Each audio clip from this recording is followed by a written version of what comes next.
How you doing, folks? So here's me in my bent Santa hat, um, made to build, made on destruction to destroy your Christmas. Oh, oh, oh, oh, oh. So yeah, I'm here to do a review on the film Santa's Slave from 2005. A recent one I had the chance to look at and check out. Sorry. All right. So yeah, I mean the film stars Bill Goldberg as our Santa Claus, who you know from wrestling, WWE, the classic Goldberg, and this would not have worked without him, not at all, not one bit, not one shred. The film works with Bill Goldberg as this character. They made it campy where it's supposed to be funny, and he's also killing people off and fighting people like an action movie at times, but also killing people like a slasher film. At one point, he impales a guy. Funny enough, the kills are bloodless, so you don't get any big amount of blood or anything like that. You don't. But you do have Bill Goldberg as Santa Claus, literally on a sleigh with a buffalo. He calls it his. Is it a buffalo? It's not a deer. It's his hell. It's like a buffalo.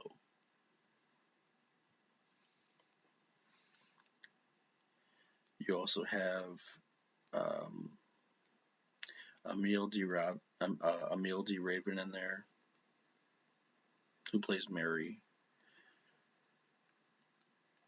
and her and Nicholas sort of have a thing together, and they're working at the fucking sub shop. Saul Rubinek, who runs the shop, is Mr. Green. He's funny. I mean, I recognize the actor. He was in Family Man.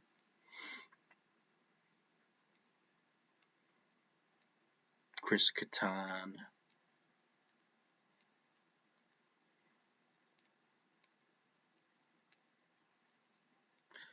Yeah, at one point, where's the fucking I mean, the opening of the film, you have a Santa Claus killing a bunch of people at a fucking dinner table. He comes down the chimney, the whole 9 yards. That's the beginning. That's your opening. That tells you everything you have to know about the film going forward, or if you'll like it or not, or if it's your style or not. Which, yeah, I mean, that's my style.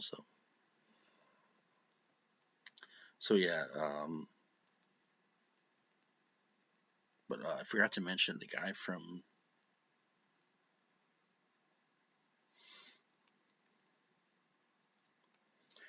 Yeah, I mean, the opening is campy and brutal and hell, a Santa Claus shoves a guy's face through a fucking bone of a turkey. They're arguing at the dinner table, and Santa Claus comes down the fucking chimney. James Caan's in there. He gets killed. I think he gets killed first. Yeah, very campy, very funny at times. I think the film knew what it wanted to be. It wasn't trying to be something it wasn't. It knew what it wanted to be, and that was funny and campy. And but also really, it was just really fun. And the finale and the school with the grandfather and all that. I loved all that stuff. Um, yeah, no, I was gonna say that. What's her face? The girl in the sub shop working with Nick.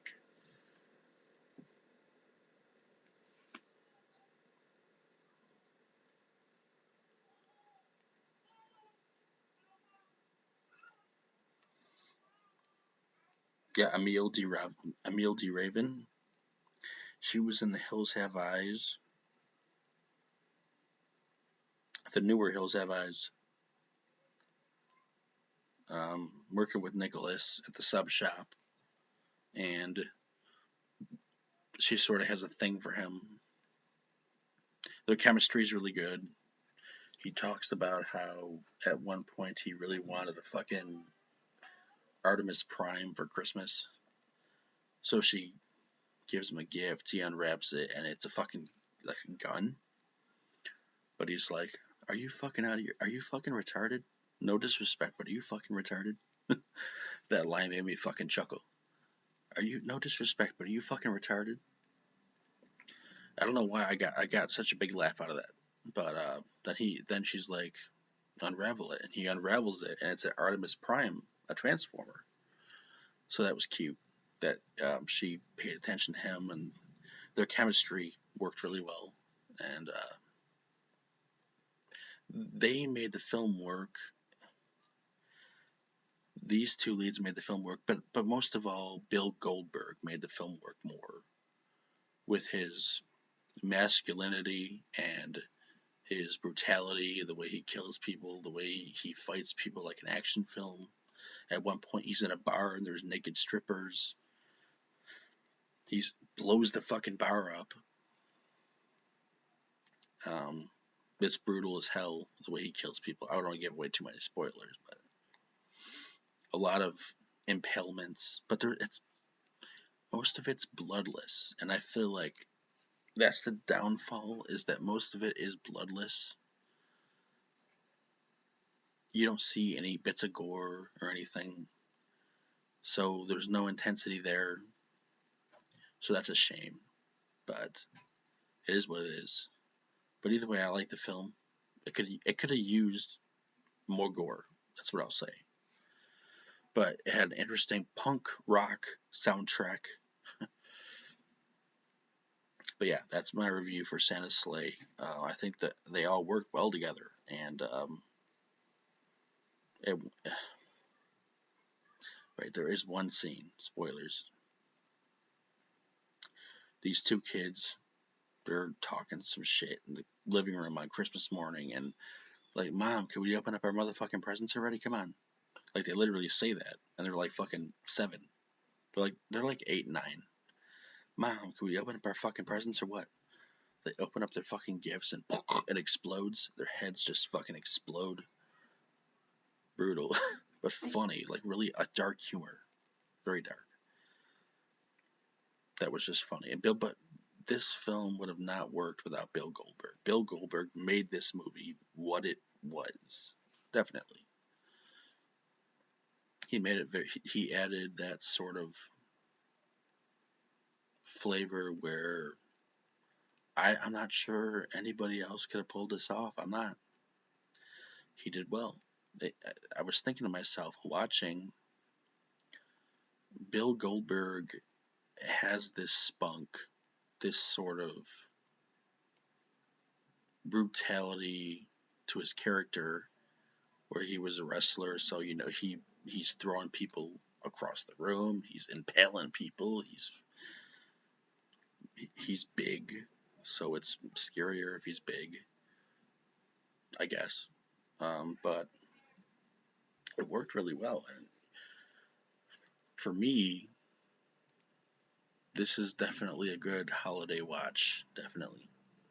So, thumbs up for me for Santa's Slay. Definitely fun watch. You got James Caan in the beginning. Quite a cast in the beginning at the dinner table. I know there's that guy from Night at the Roxbury, who's the brother of Will Ferrell in Night at the Roxbury. He dies. That's quite a fucking body count, from the get go. So you do have your brutality, but there's not much blood, so I wouldn't count it. Don't watch it. There's not a lot of blood, so. But regardless, some decent kills. Mostly a sense of humor. It's known for its humor, so I'd watch it for that. So, but yeah, thank you for watching.